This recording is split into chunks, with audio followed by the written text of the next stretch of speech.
We wanted to put together a video because we thought it would be helpful to see the environment in which this technology solution would be deployed, to empathize with the user to see firsthand what these people are like, and finally to highlight some of the key characteristics of this industry. We didn't want to use audio from our on-site interviews. However, we found many online communities and videos that discuss this work, and we feel that these views expressed in this video are broadly representative of the interviews that we conducted. Despite how difficult and demanding their job is and how much they have to keep up with, they feel tremendously undervalued by the public. Right now there's a serious shortage of auto mechanics, and it's only getting worse. A nationwide survey by Carlisle Research recently found that technicians are miserable. So miserable that almost a quarter of them left their dealerships last year. Feeling undervalued was a major reason. People still have that grease monkey mechanic stigma associated with it. You know, parents don't want their kids to be mechanic. I think that there's a stigma on the automotive technician as a rip-off artist, as a dirty grease monkey, as that type of thing. But there were several groups that people had low public opinions of, and auto mechanics were on that list towards the top. I think they were like number 3. And I say that to save you the just stress and sometimes humiliation of working as a technician, as much as I hate to say that. Well, dealing with body shops is awful to start with. These people are very rude and they rip you off. We're undercover. Is your car dealership ripping you off? But I'm just a little sick and tired of these critical reports that come out constantly berating the automotive technician as just a group of rip-off artists. My entire life I've seen this. Where inventory, you know, we're not necessarily partners in their business, we're inventory. What really set me off about this is that he was basically going to throw away a technician. We're not tools, we're not shop equipment, okay? We are technicians, we are human beings, we have lives, okay? You don't just throw us away like we're nothing. And yet, despite these frustrations that we realize many of these auto mechanics feel, there's also this enormous sense of pride, of duty, professionalism, courtesy, humility, and perseverance. Right, so you take that professionalism, I mean, just really to heart, you know, in what you're doing every day, as are most all the guys that are here tonight. It's a pride thing. Again, it was the pride in being able to fix what came in and being the one that could make it happen when somebody else couldn't. Any software solution will have to complement the current incentive and payment system known as flat rate. The system presents a challenge because it illustrates why dealerships may not be incentivized to increase productivity through technology. In short, productivity gains might decrease revenue because dealerships don't pay for idle mechanic time and they profit from longer repairs. Although the best strategy to enter the market is to have dealerships purchase the technology, dealerships will likely have to be forced by manufacturers to purchase any large technology like this. The manufacturers can then claim lower service costs to end consumers. The technology should be marketed to mechanics as a way to beat flat rate. But the quick overview is we're paid by the job. So let's say a brake job pays 3 hours. If I take 4 hours to do the job, I lose 1 hour. If I take 2 hours to do the job, not only do I gain 1 hour pay more than I actually spent working on the car, but I can start on the next car and kind of be doubling up my time. Flat rate is actually built to pay better technicians more. It also encourages you to fix the vehicle right the first time. It also rewards hard work. Also, from a dealership standpoint, if the technician isn't working, they're not getting paid, so they don't really become a direct expense. It's not perfect. Halfway fixing it, slapping parts, doing not QCing your work, quality checking your work, all leads to cars not fixed right the first time. Shortcuts is padding labor times, just flat not doing the work. Talking to you on the phone doesn't pay the bills. There's this feeling that they constantly have to invest in new tools and technology to earn their living.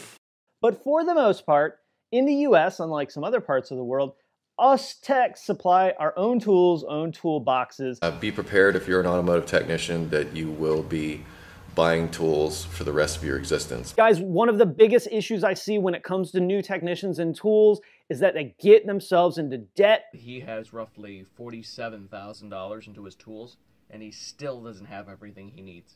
Snap-on box, it cost me about $3 grand. I bought it used. On top of my toolbox, I have my computer that has all of my programs that I use to diagnose cars with, and even has my internet. We want to show how brutally, physically demanding this job is and the type of environment that they work in.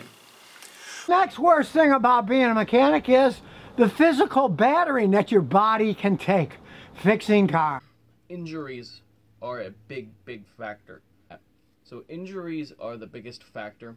When you work with like tires a lot, so if you're a tire shop, back injuries, those are the most common ones. I had a lift fall on my hand and it severed part of my finger off.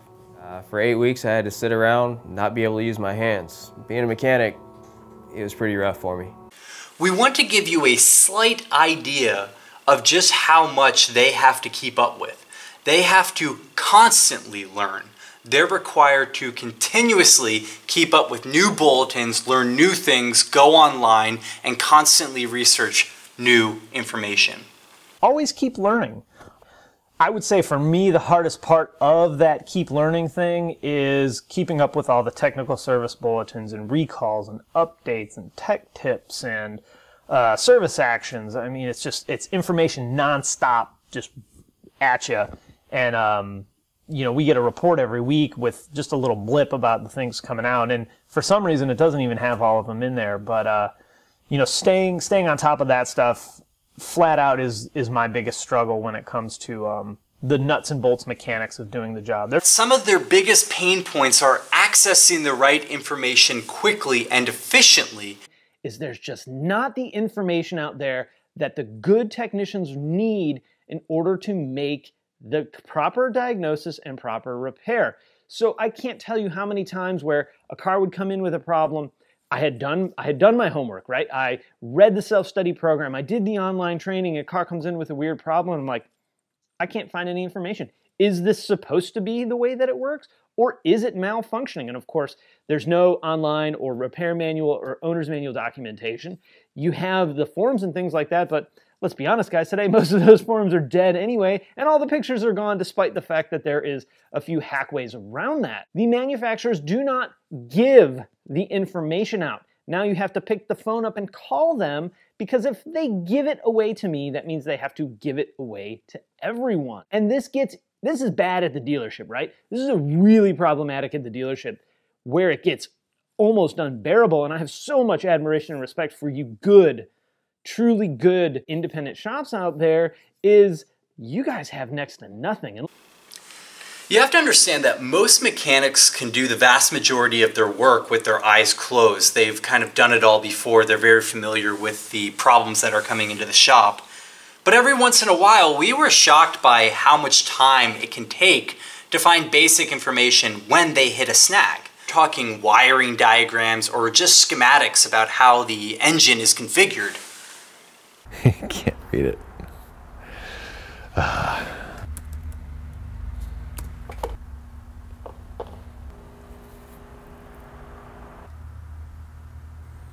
It'd be really great if you could give me the wire colors, guys. I would love to know where this wire goes. So this says, all right, well, where's the AC diode? That would be good to know. It's off the green wire from the condenser fan relay. Red, white, goes to the ECM, PCM. Follow the green wire from the condenser fan relay, I suppose. Where are you, AC diode? We were surprised by the high degree of paperwork, which mostly is used to avoid liability, but it seemed that they were constantly taking notes, and every time they did something, they would make a note of it and write it down and write exactly which parts they used. Paperwork. No matter what manufacturer it is, whether it's actual physical paper or forms or whatever, there's going to be a lot of it. And it's really, really important, especially for warranty pay, that you fill out that paperwork exactly how it needs to be done. If you don't, you'll get something called a chargeback. Basically, the manufacturer said, no, we're not paying for that. Make sure all of your paperwork is done correctly. And you had to justify everything you did. So anytime you're doing warranty work, what you'd have to do is you have to document everything if it's not something that's like strictly laid out by a service bulletin or a recall or something like that. Ultimately, that's what this business is all about, paperwork. We spent a ton of time iterating through ideas and understanding how the solution might be implemented. We heard a mechanic say that anytime new technology comes into the shop, his job just gets a lot harder. We want to ensure that our solution, or any solution, is brilliantly simple, streamlined, makes their lives easier, doesn't require too much learning, and helps them document and communicate so that they can inspire trust with their customers, which is so important to them. So once we did our field research, we wanted to narrow down to 3 pain points. First is the increasingly complicated auto repair work because of the new technologies that come out every year. Second is the burden of documentation. And third is the lack of trust and disconnect between customers' perceptions and the technicians. And all of our solutions are centered around Microsoft HoloLens. And we really wanted to integrate PTC's AR software to unlock HoloLens potentials. For example, PTC already has a large library of CAD images, and we wanted to use those to provide much more dynamic support tools for technicians. And in order to test out some of these ideas, we also went outside to the field and did some simulations. And in conclusion, we feel that we can provide much more effective and efficient repair process and also effective communication tool with the customers. Our team has really enjoyed working on this project, especially when we had to visit and interview auto repair technicians at different dealerships. It has been a rewarding experience in both providing solutions to the auto industry, as well as learning about the top-notch AR technology offered at PTC. Thanks for watching.